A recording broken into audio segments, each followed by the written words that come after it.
KIMT Storm Track 3 meteorologist Sara Knox is joining us now. We're kind of past the worst of the storm, but we have Friday now to worry about. Boy, it's like every other day this week, there's a new snowstorm to have to think of. Yep, absolutely. And this one is looking to bring more plowable snowfall our way. Now, before we get to it, we do have another threat we're dealing with, the cold. That being said, it looks beautiful outside. Mason City, Rochester, soaking up the sunshine at least as much as we possibly can, because temperatures even now remain slightly below that 0 mark.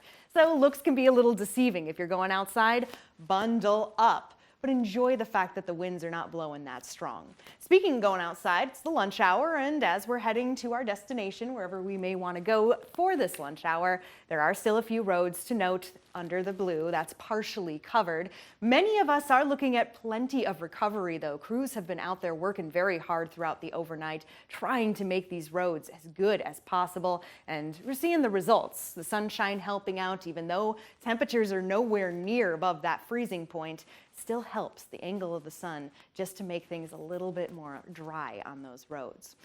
Speaking of sunshine, here it is. Satellite and radar showing off plenty of it, not just in our immediate area, not just in the region, but really all across the good central part of the country. If you're curious where yesterday's snow has gone, it moved quickly. That system just rolling over to the northeast now, out of our way, but making room for the next system to come in as we head into the weekend.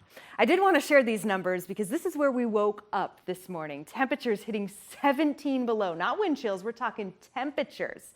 In Owatonna, 11 below, Dodge Center, Rochester, Mason City, Charles City, 15 below in Forest City. And we knew Bluff Country wasn't going to be quite as bad, but still slipping below the 0 mark.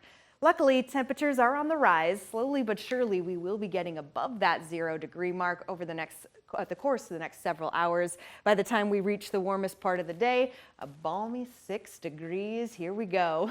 That is going to stay below 0, though, when it comes to the wind chills. Luckily, not a huge difference, though, because the winds are not very strong. We're getting lucky in that regard. Now, this morning, it was a little breezier. That pushed wind chills to 30 below. That has changed, and luckily things will also be warmer as we come into tonight. Let me explain.